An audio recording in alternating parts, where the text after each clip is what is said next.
This is the Tom Bigby Tales, and I'm your host, Shannon Evans. I write about a small town in northeast Mississippi called Columbus, and sometimes I write about the rest of the state.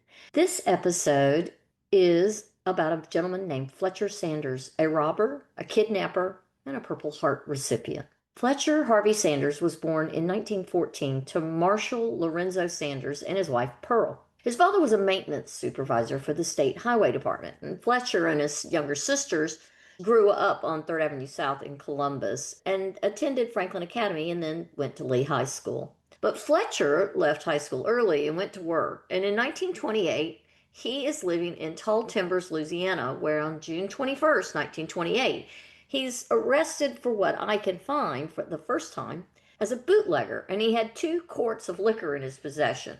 He serves what appears to be a year and a day in their county work farm, and then he returns home to Columbus, Mississippi. In Columbus, he meets up with a guy named William K. Bill Loftus of Artesia, and they become best friends and accomplices. William was 4 years older than Fletcher and was born in Carrollton, Mississippi, which is over in Carroll County on the other side of the state. But eventually his family moves to Columbus. His draft card shows that his father is named Emmett and his mother's named Bessie Loftus. But both men at the time when they meet are both young, married, and they divorce just as quickly as they marry. And both of them, their divorce decrees state that they were divorced because of cruelty, and their wives are the ones who initiate the divorce. So they were young and unanchored, and Bill was a welder, and Fletcher worked in a garage. It was the era of gangsters and bad guys like Machine Gun Kelly that I already did an episode on, and Pretty Boy Floyd, and many others of the gangsters a la Bonnie and Clyde. Bill and Fletcher itched for the same fame, wealth, and glory that was being promoted in the movies and in news stories about these glamorous lifestyles of these gangsters. So they decided to steal a car and head to Memphis and make their way to Chicago. They got their first chance on January 9th, 1939, when they hitched a ride from the post office in Columbus, Mississippi, which is today our Light and Water Department. They hitched a ride with 28-year-old M.H. White of Columbus. Now, White was the manager of the Social Security station in Lowndes County.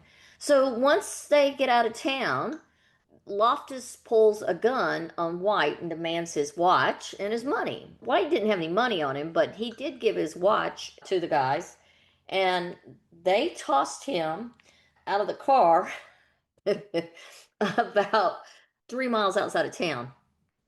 White started walking toward Columbus from where he'd had his car stolen from him, and he spots his car in a parking lot, and he catches up with the 2 men. They're at a roadhouse, a honky-tonk of sorts.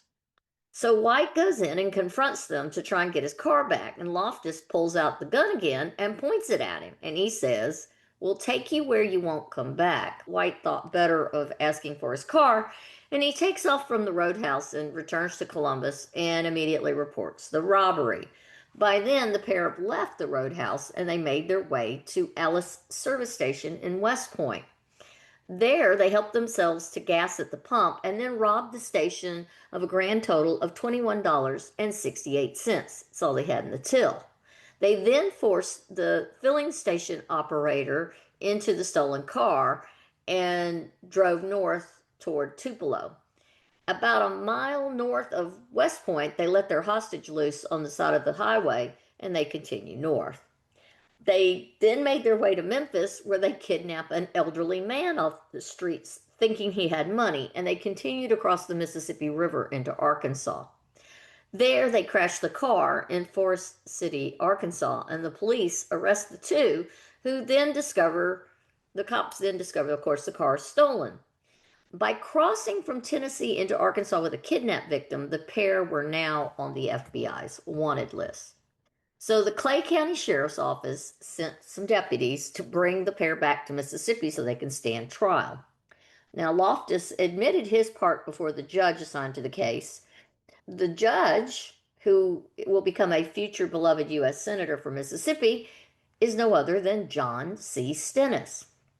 Anyways, both of the criminals were charged with kidnapping an armed robbery on January 31st, 1939. The trial began in April of 1939, and Judge Stennis instructed the jury that this was a capital case and a guilty conviction could carry up to and including the death penalty. The two men were convicted April 7th, 1939, on both counts. Sanders, age 24, was sentenced to 20 years in Parchment Penitentiary. Loftus, age 29, was sentenced to 24 years in the state pen. His sentence was longer because he was the one with the pistol. After the U.S. entered World War II, every able-bodied man was needed for the war. Both Loftus and Sanders signed up for the draft under order of the President of the U.S. and the warden at Parchment. Every man of draft age who was not convicted of murder was required to sign up for the draft and be examined. That included these two as well. Those men who met the standards set by the draft were shipped off for induction in the U.S. Army. Sanders was sent to the Army and served in Company G of the 328th Infantry. He went on to take part in the D-Day invasion at Utah Beach and the Battle of the Bulge. He was awarded a Bronze Star for his efforts at Utah Beach and a Purple Heart for his service in the war, I believe, at the Battle of the Bulge. After the war, he returns from Europe aboard the Haverford Victory on May 31st, 1946. Because he served, and he served honorably, and he was discharged honorably, that would have forgiven the rest of his sentence. But our man, Fletcher Harvey Sanders, can't stay out of trouble. By 1949, just 3 years after returning from the war, he is back in prison, and this time in Iowa. He was arrested in Fort Madison for breaking and entering. I don't know what he was doing in Iowa or how he got there, but that's where he is arrested next.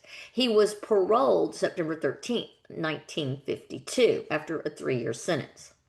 By 1955, he has returned to Mississippi, and he's trying to live a good life, maybe. He's a leather goods salesman in the Jackson area. However, his friend circle is still questionable. On May 8th of 1955, he was at Lake Dockery in Byram, Mississippi, just south of Jackson, with his friends Scott and Susie Mae Cordia, Crawford Wyndham, and Louise Williams Byram.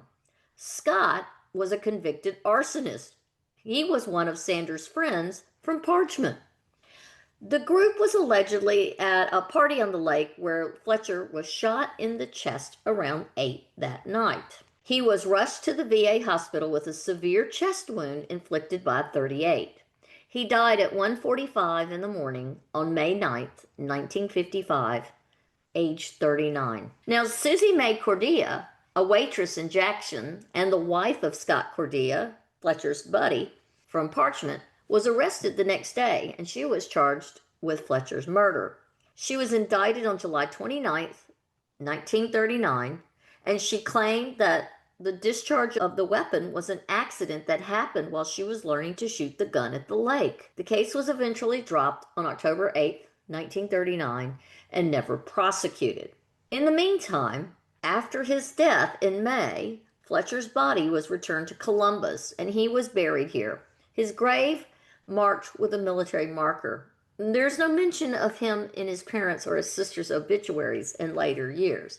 It is as if he had no family and no relations. As for his accomplice to the service station robbery and kidnappings in West Point and Lowndes County, Bill Loftus, William K. Loftus, served those 20 years at Camp 5 in Parchment Penitentiary of his 24. In September of 1959, he was transferred to Kittitas Penitentiary in Kittitas County, Washington. He was released there on September 23, 1959, exactly 20 years and 1 day after entering Parchment Penitentiary in Mississippi. He remained in Washington State, where he worked as a welder until he retired. He died there in 1978, and his body was returned to his hometown of Artesia, Mississippi for burial in a now unmarked grave that formerly had a 10 funeral home temporary marker next to his mother in the Artesia Cemetery. I want to thank you for coming on my podcast, The Tom Digby Tales. Until next time.